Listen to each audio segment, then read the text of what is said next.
दोस्तों सोचो कि आप एक ऐसी लाइफ जी रहे हो जहाँ पर आपका जो मन कर रहा आप वो कर रहे हो, आपको जो पसंद है वो कर रहे हो और इसके लिए आपको पैसे भी मिल रहे हैं। फॉर एग्ज़ाम्पल, अगर आपको घूमना पसंद है या फिर आपको फ़ोटोग्राफी करना पसंद है या आप वो काम करना चाहते हो जो आप बचपन से करना चाहते थे लेकिन आप जॉब के चलते अपने सारे सपने छोड़ देते हो। मैं ऐसा बिल्कुल नहीं बोल रहा कि आपको जॉब छोड़ देनी चाहिए, लेकिन अगर आपका मन अपने जॉब में नहीं लगता तो बेशक आपको जॉब छोड़ देनी चाहिए, क्योंकि आपके मन में अगर ये है कि हम तो जॉब इसलिए कर रहे हैं क्योंकि हमारी मजबूरी है, तो आप सिर्फ एक गुलाम की ज़िंदगी जी रहे हैं। और आप जिस भी कंपनी में काम कर रहे तो आपके दिन रात काम करने से वो कंपनी ही ग्रो होगी, लेकिन आप वहीं रहोगे। ज़्यादा से ज़्यादा आपकी सैलरी बढ़ेगी बस। तो क्यों ना आप अपने पैशन, अपने ड्रीम्स को ही अपना जॉब बनाओ, और ये आपको मजबूरी वाली नौकरी से पैसा भी ज़्यादा देगा और फ्रीडम भी। और सबसे खास बात तो ये है कि ये काम आपका ड्रीम होगा। सुनने में ये बहुत इंटरेस्टिंग लगता है, पर ये उतना ही आसान भी है। मगर ये कोई शॉर्टकट नहीं है। आपका टैलेंट और आपकी सोच ही आपको सक्सेसफुल बनाएगी। तो दोस्तों, आज के इस वीडियो में हम जानेंगे कि कैसे आप अपने ड्रीम्स को फॉलो करके या टैलेंट के बेस पर एक बिजनेस खड़ा कर सकते हो और अमीर बन सकते हो। अब आप कहोगे कि बिजनेस चालू करने के लिए तो बहुत पैसा लगेगा, लेकिन नहीं। जैसा कि इस वीडियो का टाइटल है दी $100 स्टार्टअप, तो सेम आपको भी सिर्फ 7 से 8 हज़ार रुपये ही लगेंगे अपने बिजनेस को चालू करने के लिए। तो चलिए शुरू करते हैं। दोस्तों, आप सब MBA चाय वाला को तो जानते ही होंगे। हम सब ये जानते हैं कि अब वो एक ब्रांड बन चुका है। लोग उस दुकान पर जाकर सेल्फी लेकर पोस्ट करके शो ऑफ भी करने लगे हैं कि हमने MBA चाय वाला की दुकान से चाय पी है। और MBA चाय वाला के मालिक का नेटवर्थ आज 4 से 5 करोड़ रुपए है। पर क्या आपको उसकी शुरुआती दिनों की कहानी पता है? उसने मात्र 7,000 रुपए से एक चाय की स्टॉल लगाई थी और आज वो एक करोड़पति बन गया है। पर कैसे? चाय तो हर कोई बेचता है, लेकिन कामयाबी सिर्फ इसे ही क्यों मिली? तो दोस्तों, इसके पीछे का राज है लोगों के जेब में वैल्यू ऐड करना। शुरुआत तो कोई भी कर सकता है, लेकिन अहम मुद्दा ये है कि क्या आप लोगों को वो वैल्यू प्रोवाइड कराते हो जिसका उन्हें ज़रूरत है। तो दोस्तों, चलिए इसके लिए हम कुछ इंपॉर्टेंट लेसन सीख लेते हैं।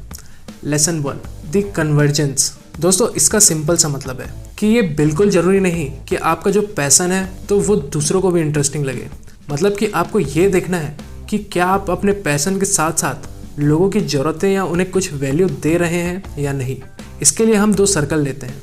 पहले सर्कल में आपका ड्रीम्स, आपका पैशन और आपका इंटरेस्ट है, और दूसरे सर्कल में लोगों के नीड्स, लोगों की खुशियाँ और लोगों के इमोशंस, ये सब हैं। तो अब प्रॉब्लम ये है कि ये दोनों सर्कल जब अलग अलग हों तब आप कभी भी अपने स्टार्टअप में सफल नहीं हो सकते, क्योंकि आपने सिर्फ एक ही सर्कल पर फोकस किया है।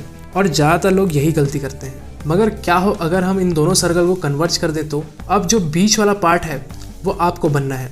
मतलब कि आपको अपने पैशन को ऐसे शो करना है जो लोगों को ज़रूरत फील कराए, उन्हें वैल्यू प्रोवाइड कराए और उन्हें खुशियाँ दे। तब आपका पैशन और बिजनेस दोनों दौड़ेंगे और आपको सक्सेस होने से कोई नहीं रोक सकता। एग्जाम्पल के लिए आप फूड ब्लॉगर्स लोग को ले लो। अब अच्छे खाना खाना, वो भी घूम घूम कर, किसे नहीं पसंद? और ये लोग अपने पसंद को ही वीडियो के जरिए लोगों तक पहुंचा भी देते हैं और लोगों को भी नई नई चीज़ें देखने को मिल जाती है और ब्लॉगर इसे ही अपना बिजनेस बना लेता है। Lesson 2, skill transformation. दोस्तों, आप ये सोचते ही होंगे कि यार बिजनेस करने के लिए तो हमें MBA CA की पढ़ाई करनी पड़ेगी या फिर हमारे अंदर कोई स्किल होनी चाहिए, तभी हम कोई स्टार्टअप चालू कर सकते हैं। मगर किसी बिजनेस को स्टार्ट करने के लिए आपके पास कोई खास स्किल हो ये ज़रूरी नहीं। आपके पास कोई रिलेटेड स्किल है तो भी आपका काम चल जाएगा। फॉर एग्जाम्पल, जैसे आप कोई टीचर हो और आप उसमें माहिर हो, लेकिन इस फील्ड के साथ साथ आपकी कम्युनिकेशन स्किल भी अपने आप बढ़िया हो जाती है। और ये लोग किसी भी माहौल में खुद को एडजस्ट कर लेते हैं, चाहे वो बच्चों का हो या एजेड लोगों का। और इनके अंदर लीडरशिप की भी स्किल होती है, क्योंकि जाहिर सी बात है ये लोगों को नॉलेज प्रोवाइड कराते हैं। तो ये सब आपको भी रियलाइज़ करने की ज़रूरत है कि आपके अंदर भी एक से ज़्यादा स्किल मौजूद है, और केयरफुली सोच कर देखें कि ऐसी कौन सी स्किल है आपके पास जिसे आप हर जगह अप्लाई कर सकते हैं, ताकि आप उससे एक बिजनेस स्टार्ट कर पाएँ। Lesson 3, the magic formula. दोस्तों, ये एक ऐसा फार्मूला है जो आपको सक्सेस दिलाएगा ही दिलाएगा। आपको तो पता ही है कि मार्केट में सिर्फ 2 ही तरीके से लोग बिजनेस चालू करते हैं। पहला मोनोपोली और दूसरा परफेक्ट कंपटीशन। चलिए इसे डिटेल में समझते हैं। दोस्तों, मोनोपोली उसे कहा जाता है जहां पर मार्केट में सिर्फ एक ही सेलर होता है, और ये केस में ये अकेली कंपनी या अकेला इंसान पूरे मार्केट को अपने कंट्रोल में रख सकता है। और वही परफेक्ट कंपटीशन वो सिचुएशन होती है जहां मार्केट में एक ही चीज़ के बहुत सारे सेलर्स मौजूद होते हैं, तो इन सभी सेलर्स को मार्केट के हिसाब से चलना पड़ता है। इसमें कोई भी अकेला बिजनेसमैन अपने प्राइस को ज़्यादा नहीं बढ़ा सकता, क्योंकि ऐसे में कस्टमर फिर वही सामान दूसरे सेलर या दुकान से खरीद सकता है जहां उसे सस्ते में मिलेगा। लेकिन दोस्तों, मोनोपोली में कस्टमर आपको मुंह मांगी कीमत देता है, क्योंकि आपके जैसा प्रोडक्ट कोई और बना ही नहीं सकता और आप ही एक लौते उसके सेलर बन जाते हो। फॉर एग्जाम्पल, आपने पेपैल का नाम तो सुना ही होगा, जिसे एलोन मस्क और पीटर थिल ने मिलकर बनाया था। और ऐसा किसी ने पहले सोचा ही नहीं था कि एक ऐसी ऐप या साइट भी बनेगा जो पूरी दुनिया में पेमेंट सिस्टम को एकदम ईजी बना देगा। और ऐसा सिस्टम दुनिया में इकलौता ही है। तो हम कह सकते हैं कि मार्केट में इसकी मोनोपोली है और लोग इसका यूज़ भी करते हैं। तो दोस्तों, आपको भी अपने अंदर की एक ऐसी हुनर को खोजना है जो आपका टैलेंट भी हो और लोगों को उसकी ज़रूरत भी महसूस हो। तब आपको सक्सेस होने से कोई नहीं रोक सकता। इसके बाद हम आगे बढ़ते हैं, जो है खुशियों को बॉक्स में पैक करके बेचने का तरीका। मान लीजिए आप किसी ढाबे में खाना खाने गए और आपने बटर चिकन ऑर्डर की, लेकिन शेफ आपसे ये बोलता है कि चलो मैं चिकन फ्राई करता हूँ और आप इसकी ग्रेवी बना दो। ये सोचने में थोड़ा ट्रिकी है। मतलब आप ढाबे में गए उनके हाथ का खाना खाने और आप पैसा भी दे रहे हैं, लेकिन फिर भी वहाँ जाने के बाद आपको ही खाना बनाना पड़ रहा, तो वहाँ जाने का क्या मतलब। उससे अच्छा आप घर में ही बनाकर नहीं खा लोगे और इससे पैसा भी बचेगा। लेकिन असल में आप खाने का पैसा तो देते ही हो, लेकिन मेन आप ढाबे के सर्विस और वहाँ के एटमॉस्फेयर का पैसा दे रहे होते हो, क्योंकि आप घर में बनाओगे तो भी आपका पैसा और मेहनत तो लगेगा ही। एक कहावत है कि आदमी को एक फिश दो तो वो उसे एक दिन में खा लेगा, लेकिन उसे फिशिंग सिखा दो तो वो लाइफ टाइम फिश खाते रहेगा।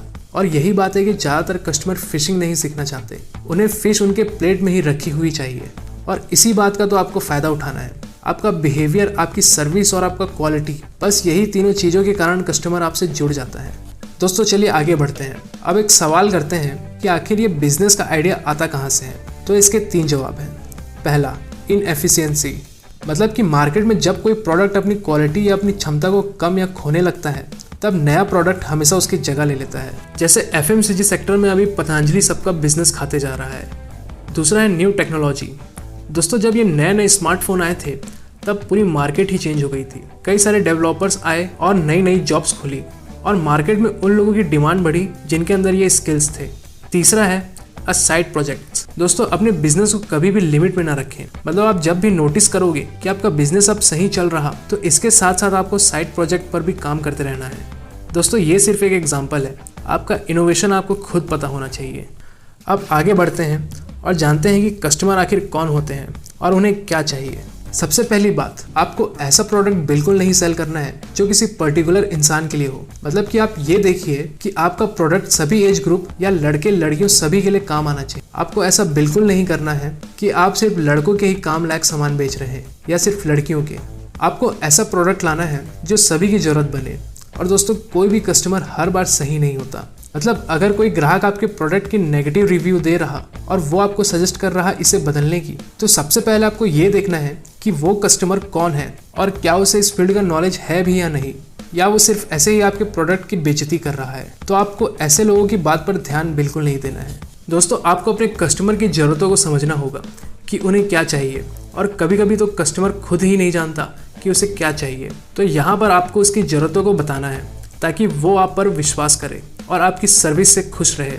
क्योंकि लोग हमेशा किसी तकलीफ में बेटर फील करने के लिए या फिर अपनी डिज़ायर को पूरी करने के लिए ही चीज़ें खरीदते हैं।